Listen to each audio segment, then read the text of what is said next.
This is the Wealthy Wednesday radio show with your host, Lucy McMonagle, a money manifestor, coach, and public speaker who's on a mission to helping you create more wealth in your life and business.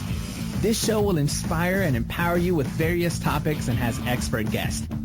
Let's welcome your host, Lucy McMonagle.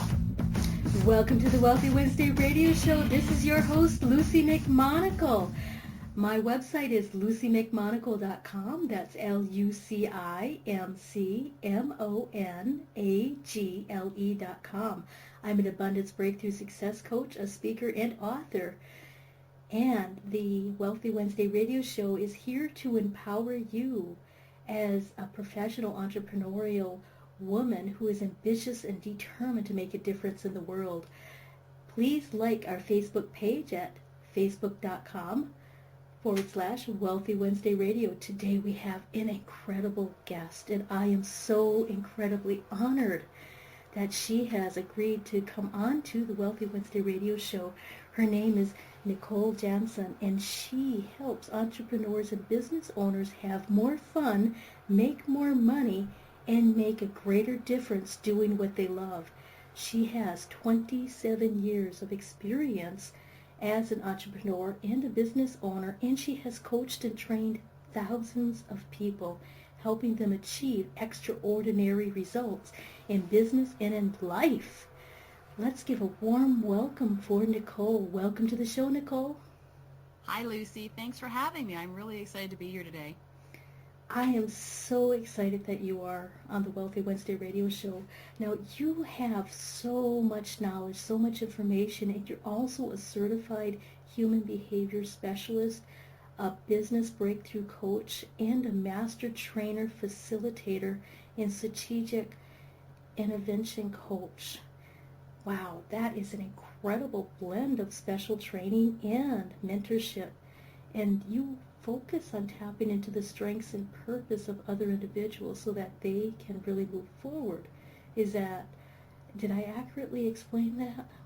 Well, I appreciate that. Yeah, thank you. Over the years, I have been in business for almost 30 years now and had some unique experiences along the way where I got a chance to learn a lot. And some of those learnings, of course, were from successes. Some of them were from failures. As we all know, we have a good, healthy blend of both of those. And so, I think it's a lot. I kind of shared that with you in terms of my bio, but maybe I can explain a little bit of it. The human behavior specialist is really in understanding personality dynamics.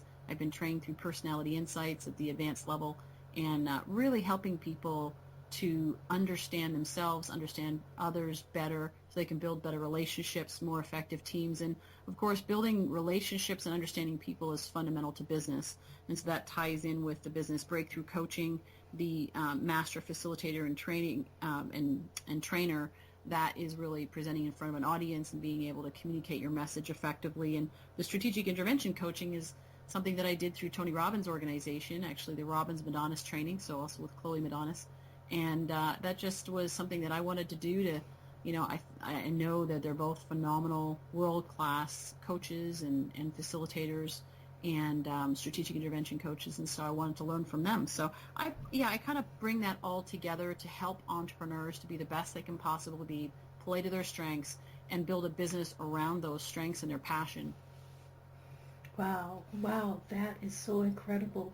And, like a lot of entrepreneurs, we always have this unique blend of our own special education, our own special thoughts, our own special uniqueness, as we would call it.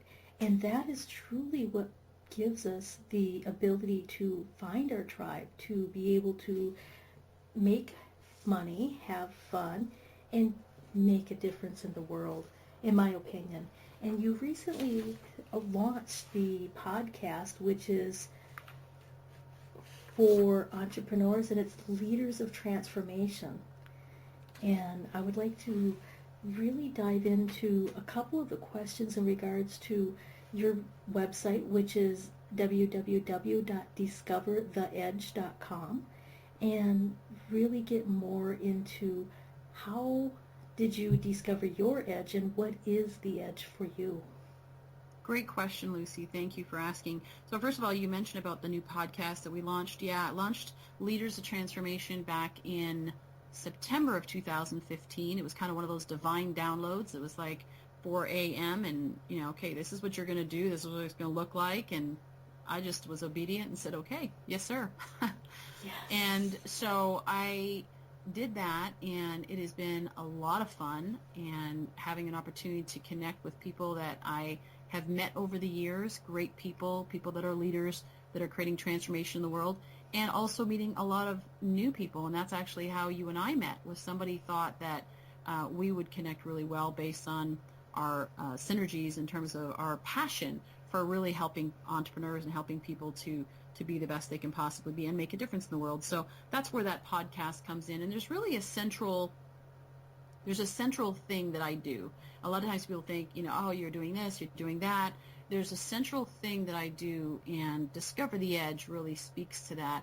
And it is helping people to identify and discover, right, their strengths. And the edge really is, so discovertheedge.com is my website, and you can go, the podcast, of course, there's a link there as well. We do have a website separately for the podcast as well, which is leadersoftransformation.com. But Discover the Edge is really the sweet spot. It's when you're in that zone and you're doing the things that you love to do, that you're great at. What most people do, and I think that school has taught us that, but also just society in general, is we do a lot of things that we're good at. But good, as Jim Collins would say, the author of Good to Great, good is the enemy of great. Yes. There's also strategic coach Dan Sullivan, the founder of Strategic Coach. He talks about what is that unique ability? What is that thing that you do so well? It's such a natural, automatic thing that you do that you almost take it for granted. You may not even recognize it right off the bat.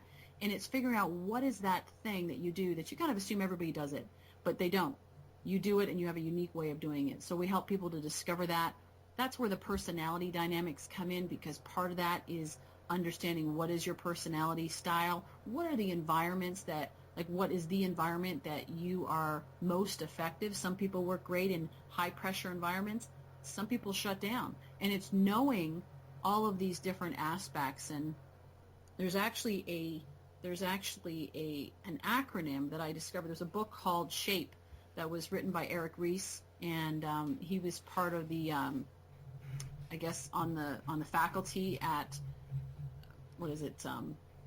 Saddleback Church here in California with Rick Warren and Purpose Driven Life. And so Eric wrote this book called SHAPE, and he talks about the shape of the acronym is spiritual gifts, heart, ability, personality, and experience.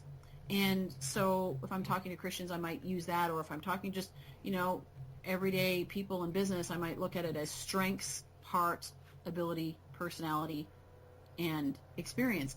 And when you combine those things, that's really that sweet spot. Is when you combine those things, you start to realize your common themes to your life, in what you're passionate about, what your abilities and your strengths are, and your personality, and the life experience that you've had that nobody else has had. So once you understand what that is, now we look at it and go, great, how can we build a business around that? So you can do it all the time, and you can make money, and making money is okay. I love the fact that you're the abundance coach. It's like money is okay. You can have purpose and profit.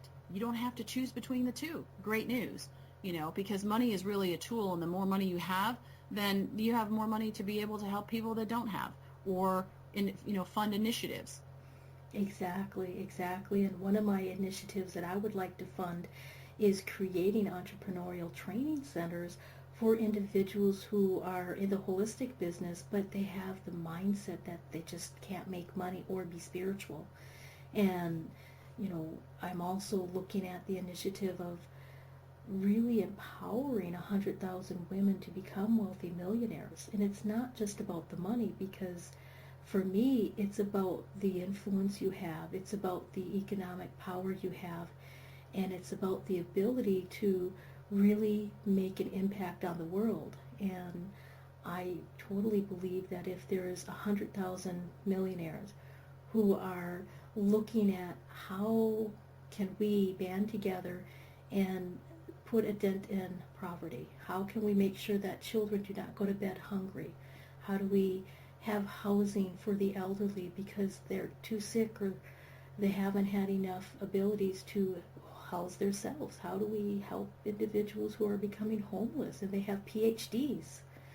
So that's my initiative personally. And I love that. I love that. And that's why with Leaders of Transformation, very similar in mission, is really building that community of people that have the resources, have the passion, have the clarity, the resources that can work on these initiatives and solve some major issues that we have in the world. And you know what? The money is just a tool.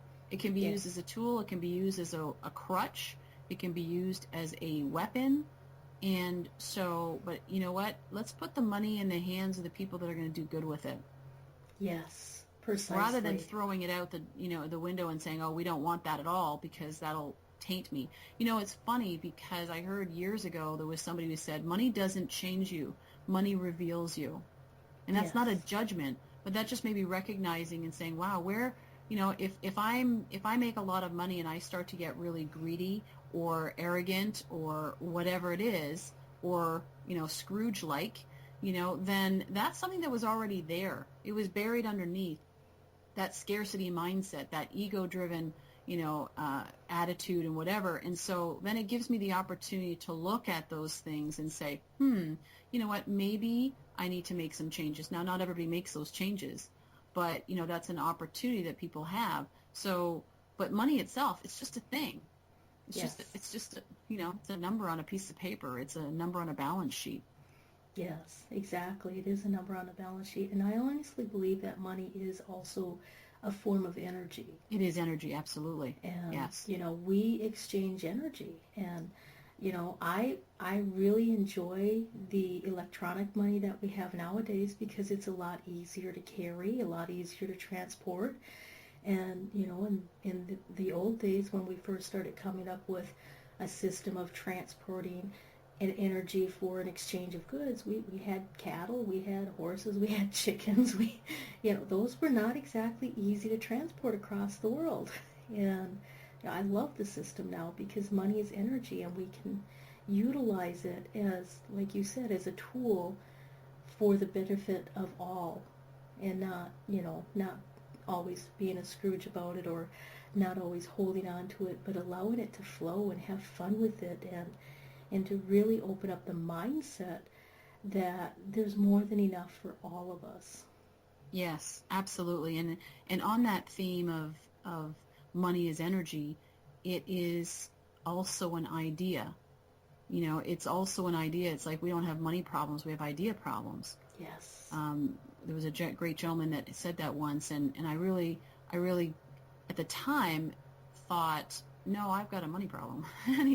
and he's like, no, you have an idea problem because you haven't thought through how can you create it. Because it's a number, an electronic number, it's really, you can create it. That's what entrepreneurs do. Entrepreneurs create something from nothing in the sense that they come up with an idea is formulated in their brain, and they then manifest that into the physical. So they take it from metaphysical to the physical and implement that, and with that create, you know, something that's of value that somebody's going to purchase, and there's now this exchange of money. It's a value exchange.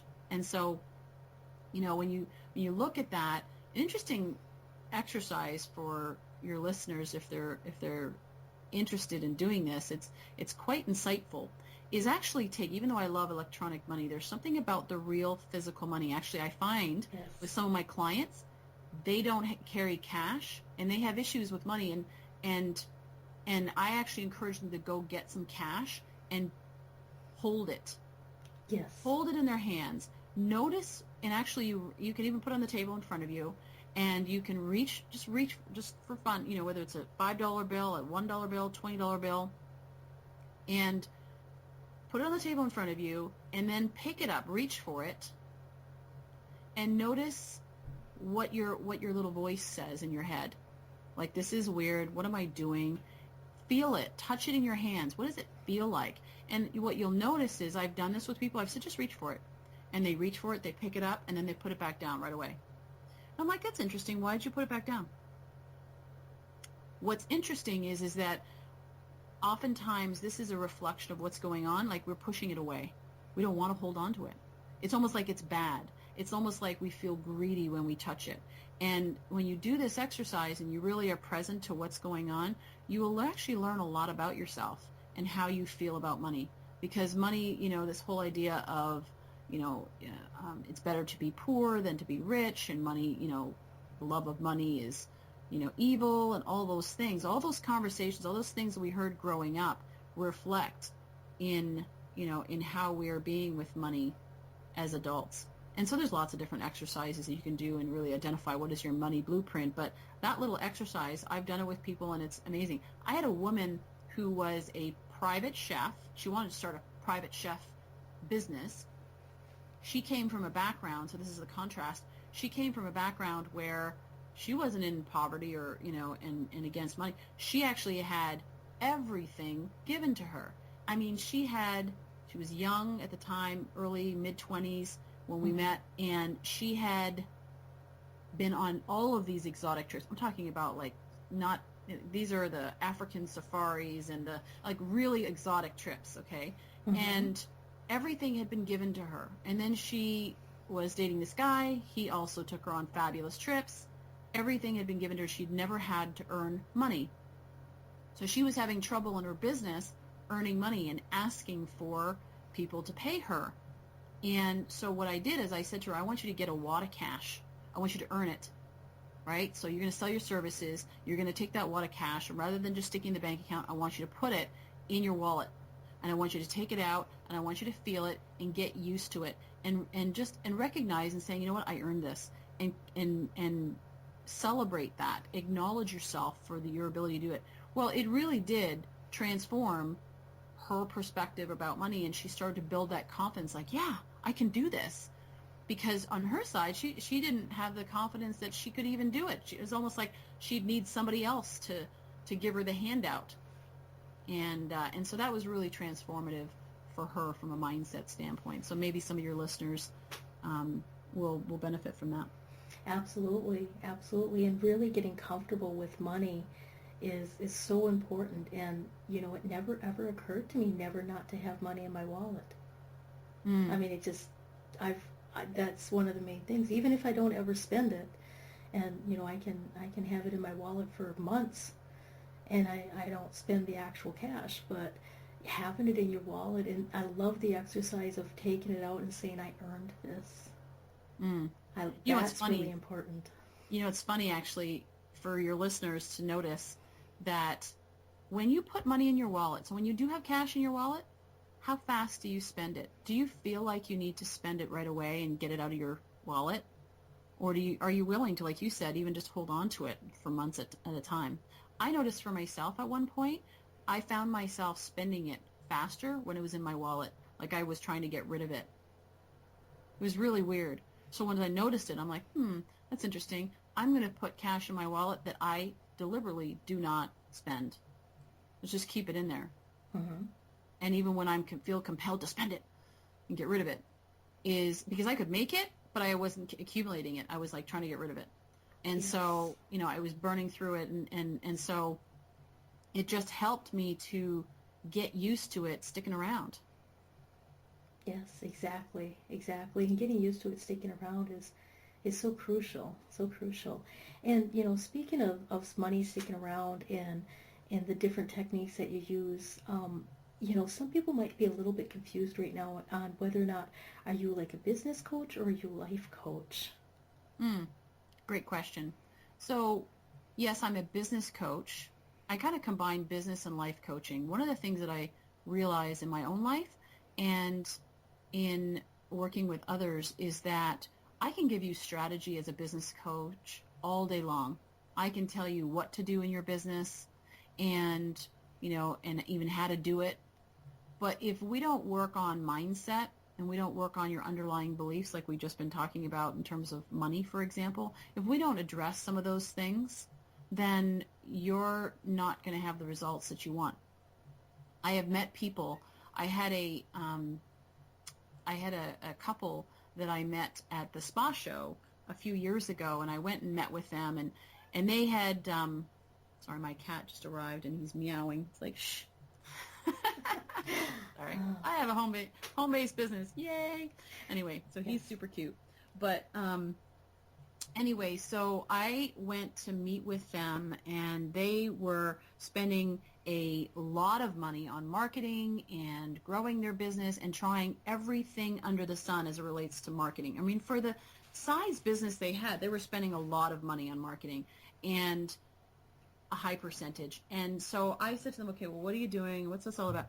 Anyway, long and short of it is they had it was like a laser clinic where, so whatever, laser, cosmetic surgery and all this kind of stuff. Anyway, I asked him, I said, what'd you do before this? Because it was a fairly new business. And he said, well, I used to sell cars. And I said, okay, well, how much did you make selling cars? And he said, well, about, $180,000 a year, something like that.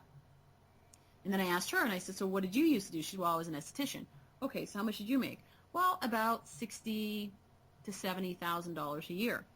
And I said, okay, so let's take a look at your business for a moment. How much does your business consistently do on an annual basis? And they said, we have been trying, we cannot top 250. 240 to 250, we can't top it. Some months we do like, 17,000, 20,000, and it's an awesome month, and we think that we're right on track, and we're going to, or some months even 30,000, and we're going to be right on track. But then the next month is really low, and we always seem to end up somewhere around 240, 250,000. And I said, well, that's interesting. So I want you to add up for a moment your incomes. And, of course, what does it add up to? 180 plus 60 is 240,000. They had used to earn 240 to 250,000. And they said, but we have more expenses now. I said, oh, I know that. But somehow in your subconscious, I think it's very coincidental that is the same amount that you cannot break through that ceiling in your business. And so I believe that everybody has a financial thermostat that, we're used to making. And there's a number that we're used to and that is acceptable.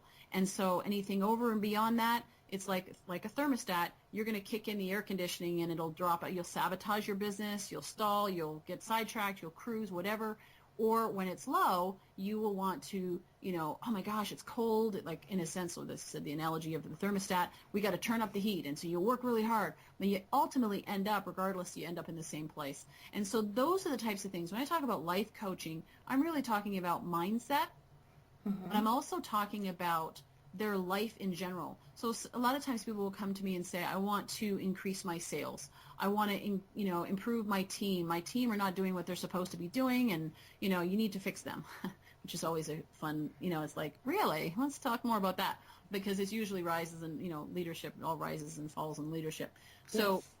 But so, you got to work on the person from the mindset standpoint, but then also, yeah, I can help you make lots of money, but if your relationships at home are poor, if you're not taking care of your health and, you're not enjoying your life, then what does that all mean? So now you make more money. Great. Congratulations. Even if you did make more money, congratulations, right? So what I do is I work on it and say, okay, how do we get it to the point where you can come back to me and say, Nicole, I love my life? Because when you come back to me and tell me, Nicole, I love my life, I know that not only is your business profitable, you're doing what you love to do and you enjoy doing, and you're making a difference, but you're also having great relationships, and your health is in order, you're taking care of yourself. All of those things matter, because to me, that's really what success is all about. Yes, Does that exactly. make sense? Oh, no, it makes perfect sense. And, a lot of individuals, they sometimes have their priorities a little bit different than what I have my priorities. And when I was in the corporate world, or when I was in the home health care world for 20 years, my priority was taking care of other people. Mm-hmm. And after 20 years, my health took a hit. Mm-hmm. And so, really understanding that you need to take care of yourself, you need to balance your life. And if there's areas of your life that you don't like, you're going to obsess about those more so than any other area. So find a solution for those or they're going to come area. back. Yeah, or they're going to come yes. back to bite you like yours. Yes. And even myself. I mean, I can work hard. I have no problem working hard. But when I was in my mid-20s, my body started to literally physically started to shut down and saying, we're not coming along this journey with you as it is. You can't work me that, like, literally, it was like my body was shutting down. and I had to make a decision. I mean, what am I going to do with, like, if I keep going on this train of action, I'm not going to see my 35th birthday, or I'm going to make some changes. And so I used to joke about health nuts. Now I am one. So I know exactly what you mean. Definitely know what you mean. And you mentioned that you needed to make some changes when you were in your 20s, and you were working really, really, really hard. Were you self-employed, or how did you get started in your businesses? Sure. That's kind of a unique story. I have a unique background in that my parents were entrepreneurs, and my dad owned garage businesses. My mom helped him in the garage business with all the bookkeeping and everything. But when I was 7, my parents got started in network marketing and launched a business from home. And they really, they hit the ground running. And we were brought up in a household where it was my brother and I, and it was always a team environment. And so when we win, we all win. So, we work together. And so I really offered to help my parents in that business. It was a home-based business at that time. That was back in 1979. There wasn't internet and online ordering or anything like that. So there was boxes coming to our house every week, and they need to be unpacked. And so I started literally unpacking boxes, stocking the shelves, doing inventory, and then placing orders. And by the time I was 12, 13, 14, I was predominantly placing and receiving all the orders, compiling them. I was doing it also for our upline. At 14, they started spending half the year in the U.S. at the time because I'm Canadian. I was originally from Toronto. And so it really started early for me. And then when I was 16, I started my first official business. When I say official, I did stuff before, but I went downtown to the ministry and registered a business name and all that. And actually, it's kind of funny, because I didn't know what kind of business I was going to start. I just knew I wanted to be in business for myself. And so when they asked me on the form at the ministry, they said, okay, well, what kind of businesses? And I thought, geez, I don't know. I know I made up a general name, but I have no idea. And so I put down there sales and marketing. I thought that sounded good because it was generic enough. And so I actually started out, that was 27, almost 28 years ago now. And I thought, well, what is business about? Business is about having a product and having a customer or somebody to sell it to. And so I found a product I could buy at wholesale, turn around and sell it at retail. I went out, figured out who my customers would be, and actually my first product was, of all things, fax machines, $2,500 fax machines. So here's a 16-year-old kid, I've got access to a $2,500 fax machine. Who's going to buy from me? So my friends weren't buying fax machines. So I actually went door to door in business, industrial areas, and started selling to business owners. Anyway, long story short, I quickly moved on from fax machines because I wasn't overly inspired by fax machines. And so I started selling everything. I've sold everything under the sun. But along with that, I also developed a network marketing business. And then my parents, our business, because I'm also partners with them now in that business, really took off when I was in my late teens. And so I shifted my focus onto really, spending time on that business and really growing it. And we grew a very successful business. We did millions of dollars worth of business. Back in that, in that day, that was late 80s, I guess, or somewhere around there, late 80s, early 90s. We did, it was $10 million a year in annual sales, and that was awesome. Whatever that would be in today's dollars, I don't know. But, it was a great, great business, thriving, vertical growth, awesome. Certainly on track to do 100 million, without any, because we had the organization, thousands of people and a lot of really amazing leaders. But you know what? And I really thought that was what I was going to do with the rest of my life. However, I was spending a lot of time. So I was working, and helping my parents. I was helping our upline because they were kind of our supply chain. I wanted to make sure that was running smoothly. They didn't have a great smooth system themselves. So I was making sure that was running smoothly. I was running my own business. I was working, and I didn't think twice about it. It was, 100, 120 hours a week. It was not a big deal. I was young. I was excited. I loved what we were doing. But when our upline actually got, sometimes what happens with money, speaking of money, like we were talking about earlier, people get a little crazy about it. You add a few zeros on the end, egos get in the way, greed, all this kind of stuff. And so unfortunately, while we were mission driven, not everybody that we were in business with were, and our upline, I guess, really was more ego driven than anything else, respectfully. They were doing, I guess, the best they thought at the time, but really became destructive. It was a very unhealthy situation. And in a short few years, that business, because of the dissension that was created within the leadership, they don't know what they're doing, all this kind of stuff, it created confusion in the organization and people didn't know what to do. And so when people don't know what to do, they stop. And so, let's just stop and pause for a moment and see how this pans out. And how it panned out was really in a few short years, our business was gone, almost completely gone. And so, 10% of the original business. And so it was a shock. And that was about my mid-20s. And I was like, what just happened? We just spent all this time building something. I thought this was going to do what I was going to do for the rest of my life. Future income, passive income, done. We worked hard and we're there. And we've arrived. And here I am, and here our family is going, it's gone.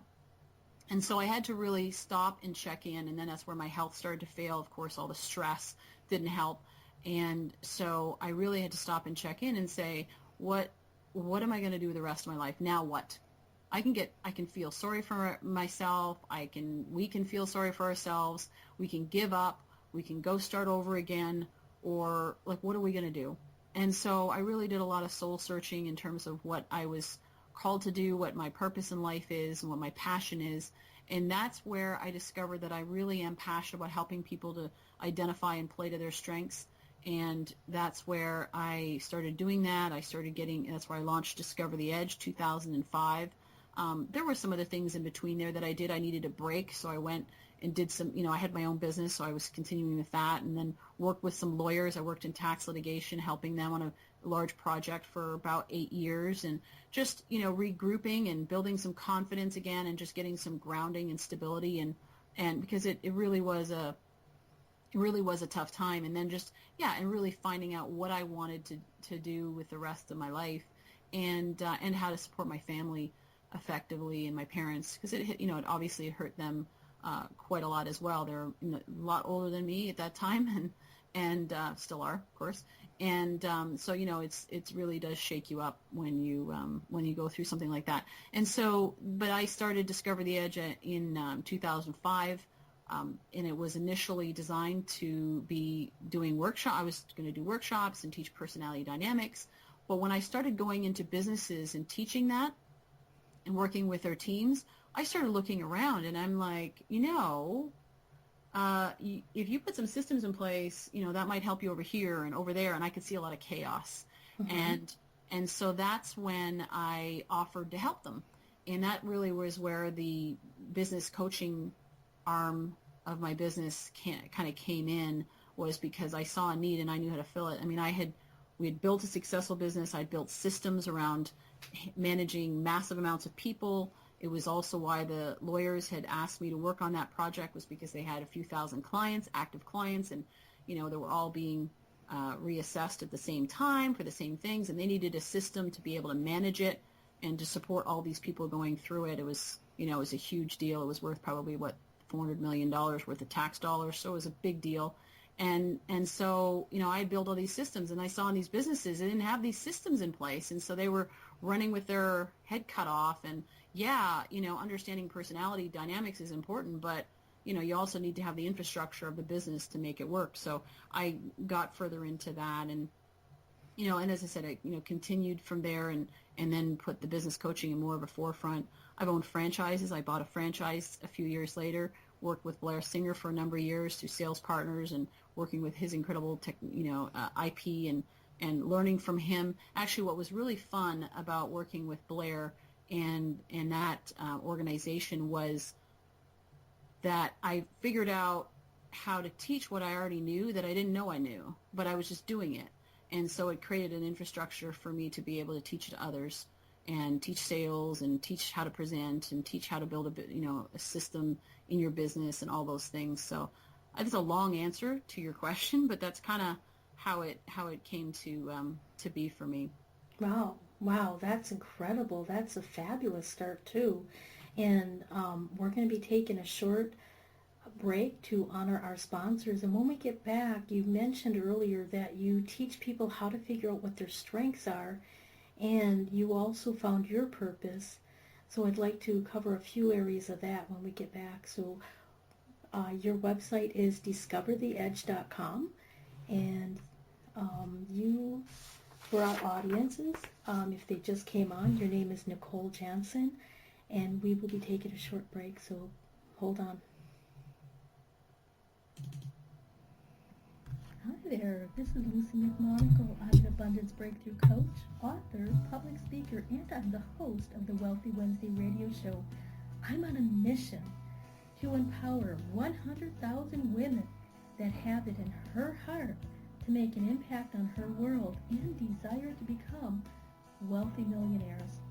I do this by combining my years of spirituality in clearing and blessing prayers, meditation, plus I also have practical tools and strategies so that I can empower these women to uncover their money saboteurs, create more happiness and wealth in their life. Go to my website at lucymcmonagle.com. That's LucyMcMonagle.com and sign up for this phenomenal free gift that I have especially for you.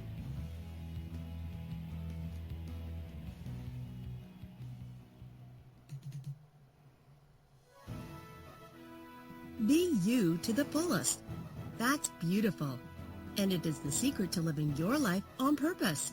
But so many people suffer not knowing who they are and what they are here for because of the ongoing influences shooting all over us. Are you ready to break free, take back your power, and discover exactly what makes you, you? Your Own University is the #1 online self-awareness community, here to help you confidently know yourself and step into your ideal life. Our directory is full of highly qualified personal coaches that have helped over 100,000 women from all over the world transform their lives inside and out. Come fall in love with yourself and discover true fulfillment at yourownuniversity.com. From the best-selling author of From Bondage to Happiness, Antika Lisha will personally walk you through her new program featuring her Radical Forgiveness Freedom Formula. This is for you if you are ready to once and for all be released from the chains of past abuse and take your power back. Radical Forgiveness is a 5-week step-by-step system to release the chains of a traumatic past, trapping in fear, reactivity, and stress, and gently free you, allowing you to take your power back and claim your beautiful life. Get instant access to your first video and a free 60-minute discovery session with Antika herself, a $250 value, at antikalibby.com/radicalforgiveness. The It's Your Turn radio show with Denise Dominguez is on every Thursday at 6 p.m. Eastern. Join Denise Dominguez, an empowerment and relationship coach, as she invites experts on for interviews and how they help women with their knowledge and expertise to break through that stuck space you're in. You'll learn tools and techniques to move forward in life with confidence and clarity that Denise will share with you. Listen every Thursday at 6 p.m. Eastern by going to blogtalkradio.com/yourownuniversityradio.com. The It's Your Turn radio show with Denise Dominguez. The Wealthy Wednesday radio show is on every Wednesday at 5 p.m. Pacific Standard Time. Join me, Lucy McMonagle, an Abundance Breakthrough Coach, author, and public speaker, as your host, as I interview expert guests that will inspire and empower you. Listen every Wednesday or catch the archived shows by going to Blog Talk Radio /Ambitious Women Unite Radio. That's blogtalkradio.com /Ambitious Women Unite Radio. Join me, your host, Lucy McMonagle, for the Wealthy Wednesday radio show every Wednesday. Welcome back to the Wealthy Wednesday radio show. This is your host, Lucy McMonagle. I'm an Abundance Breakthrough Success Coach, a speaker, and author. You can reach me at my website at lucymcmonagle.com. That's LucyMcMonagle.com. Today we have an incredible guest. Her name is Nicole Jansen, and she has the intention to facilitate global transformation by inspiring and empowering people to become difference makers and world changers in their everyday life. Welcome back to the show, Nicole. Thank you, Lucy. I'm glad to be here. So before our sponsor break, we were talking about how you got started and, kind of a little bit on what you do as a business coach / life coach, which you've combined beautifully, and you help individuals figure out what their strengths are. Could you tell us a little bit on how our audience might be able to start figuring out what their strengths are? Sure. So I mentioned earlier about the shape. That's a great place to begin. So looking at that acronym. So for the S would stand for what are your strengths. So what are the things that you did when you were young that you just, or maybe you just did so naturally and you did it well, you excelled at, that, you kind of take for granted, whether it's organizing. These are not vocations. These are not job titles. These are things that naturally you do, whether it be organizing or whether it be connecting and making new friends at school, whether it be maybe just learning and studying and things that you were interested in, that you naturally gravitated to. And some people are just great listeners. Some people are great talkers. Some people are great leaders. And maybe when you were a kid and you were in school, the teacher kept telling you to stop talking, or maybe they you wanted to take control, and maybe when you were playing out in recess, you were leading the charge. Those are some indications of what your natural strengths are. You might have been a natural born leader, and so that's, looking at what your strengths are from that standpoint, and then looking at your heart. Your heart is, what are you passionate about? What do you love to do? What could you do all day, every day, and not get bored of it?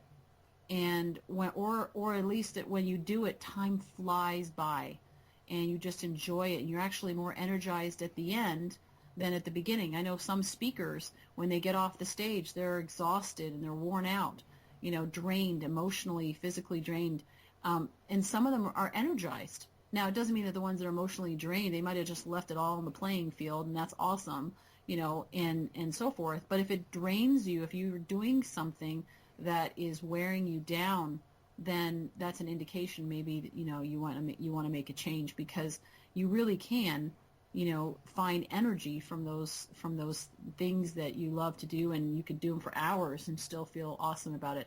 So heart, maybe you watch TV and you see a commercial and you see the starving children in a far off country, and it doesn't have to be some far off country. It could be just down the street, something that you see that it frustrates you. I know sometimes on Facebook people will talk about the things that annoy them. What you love is a clue into your passion and your heart. What you hate and what really upsets you and annoys you is also probably even a better clue, because that's the thing that really stirs you up. So for example, I hate seeing people settle for less than they're capable of. I hate seeing people be lazy. Now, hate is a strong word. I like to come from a place of love and abundance versus, hate or fear or anything like that. But it really, when I see somebody that's living less than their potential, it does bug me. It does hurt me in some way that I feel like, that's a shame, and so it's no wonder that my passion on the flip side is helping people to discover and play to their strengths. And so, as I said, looking at what you love, that's a clue. Also, what angers you, what frustrates you. Maybe you see something in the world and you say, that's enough. I hate seeing that happen. I'm going to do something about that. And so that's your heart. And then there's ability. Those are the things that skills you've developed over the years. So like in my case, I'm great at organizing, but, how does that play out? I mean, I build great systems for business, in businesses, and systematizing, creating structures and efficiency and all that. And then, of course, personality. We talked about the personality shortly before, but, it's understanding what are your personality dynamics, your behavioral tendencies. Are you a driver? Are you inspiring? Are you a supportive type? Are you analytical? So you can look at those things, and then, of course, your experiences. And that kind of makes up, as I said, your shape. But in terms of strengths, there are some great resources, whether it is a personality tool. I actually, on the Discover the Edge website, discovertheedge.com, you can go to the behavior assessments, and I have a list of different personality assessments that you can do.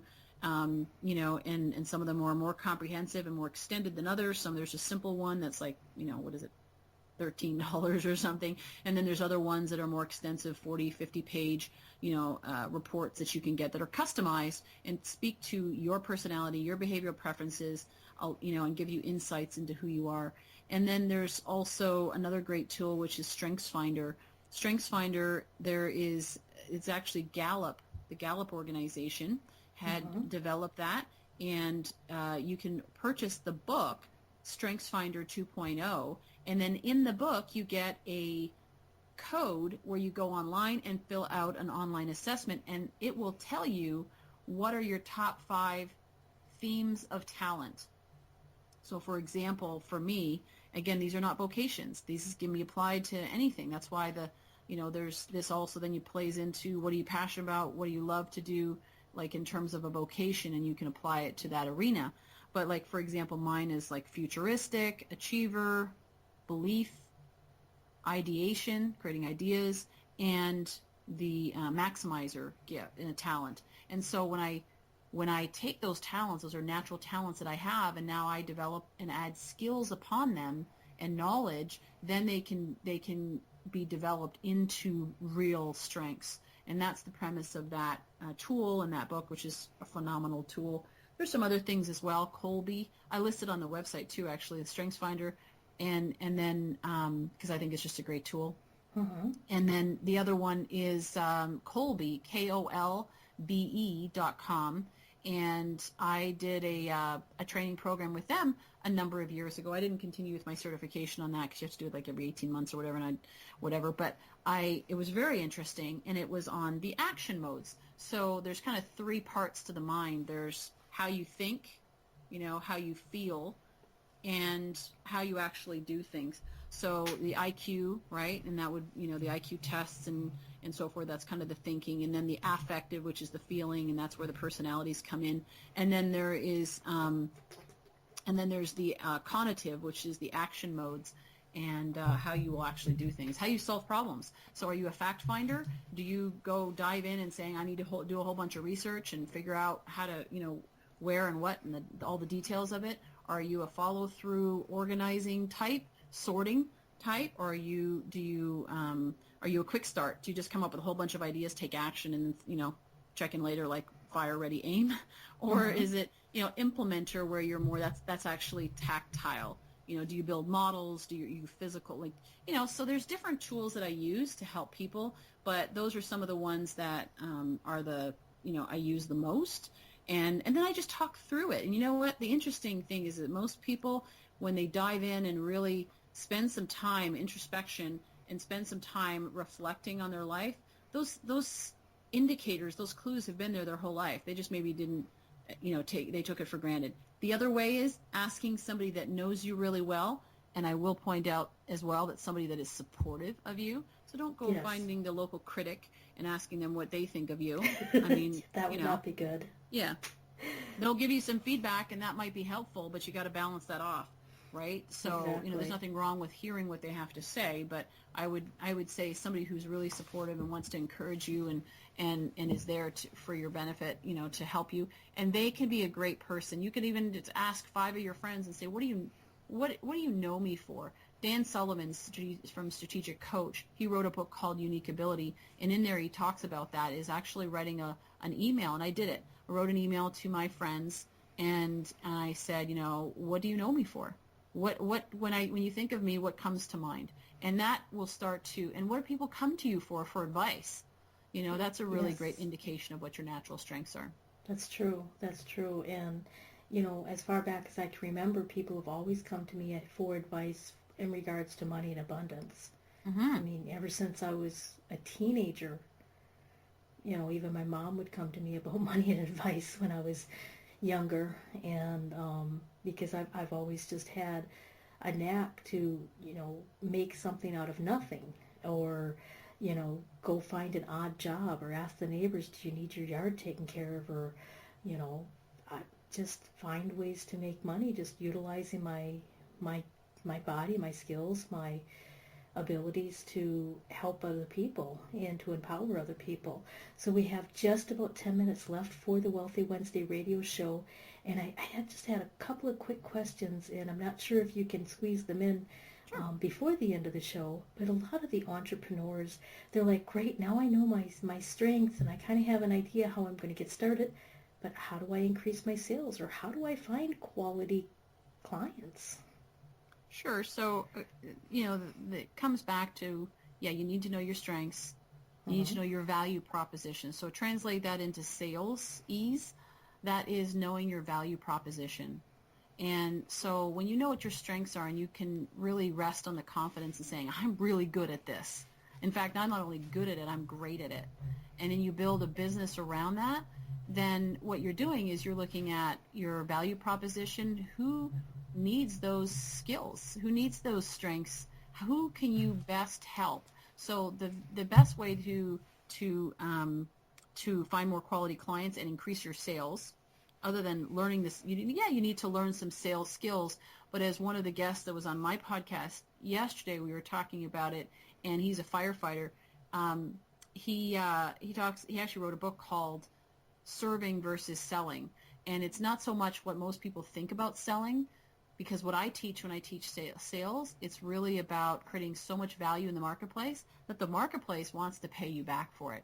And it becomes a value exchange, as opposed to trying to pitch someone on and force something down. So I'm not talking about that, but I'm talking about you knowing your value and then identifying who is the ideal client, the person that you can help, the person that has a problem or a need that you can help them with based on your strengths. So for example, Lucy, talking about, money and your ability to acquire money, to be able to create something from nothing, to accumulate it, to apply it, use it.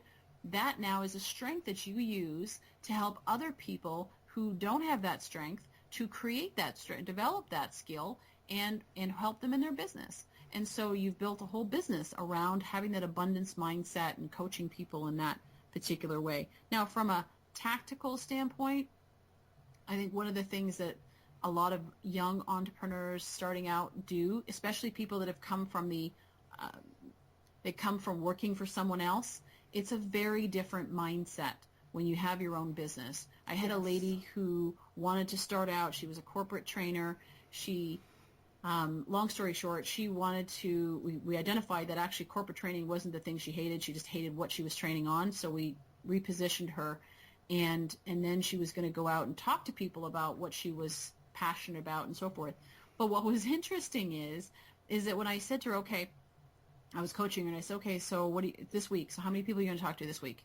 She goes, ooh, and then she was doing it full time. She's like, I think I'll talk to 5. And I listened to her and I said, okay, so what are you going to do with the other 4 3/4 days of the week?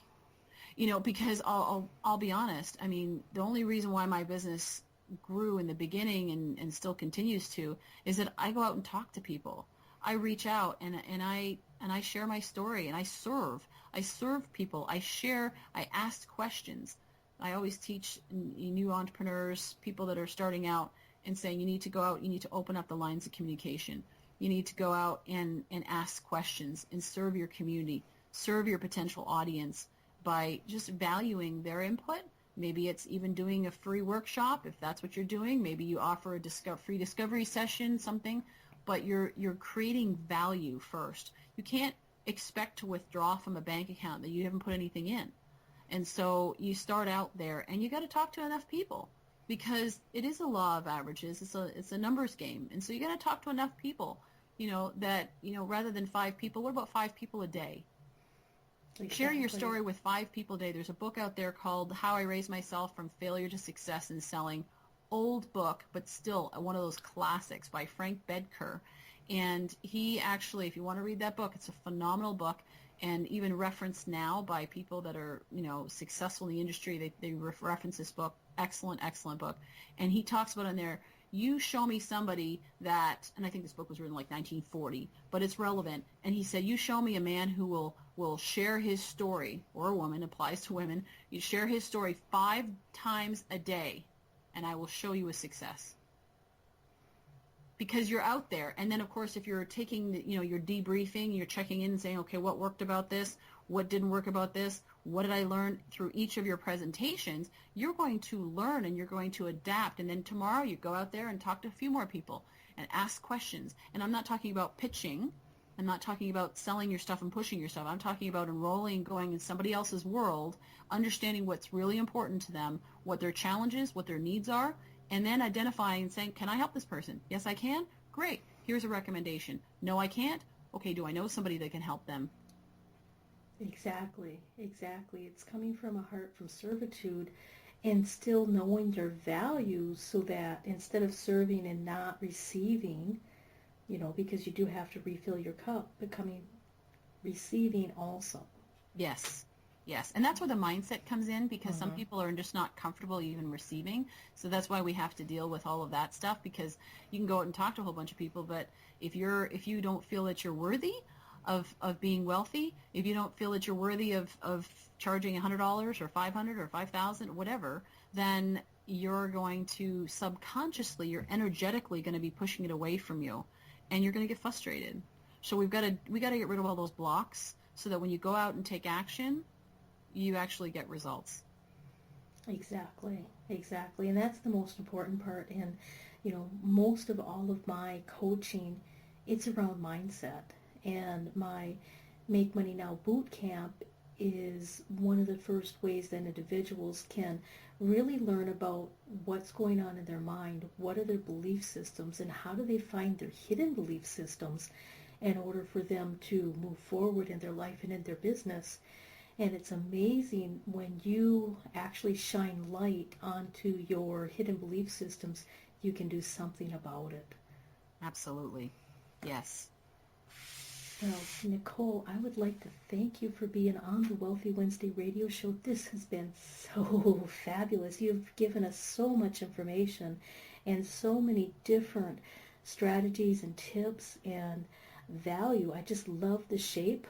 Ooh, I've got it written down, and I will definitely be using that in my own personal life. So thank you so kindly. Now, I wanted to make sure that individuals, before we sign off, actually can get a taste of you. And you mentioned earlier that you have a free gift that you would like to provide the audience. Can you give us a little bit more information about the free gift, and how can they get their hands on it?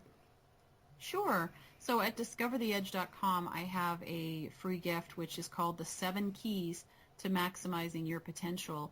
And it's really a 30-day guide. It's a downloadable guide that you can follow. It's got a short exercise for each day of the, for like literally for 30 days. And I kept them short because I know everybody's busy. But they're short little exercises each day that you can do, and they build upon each other and really helping you to maximize your potential.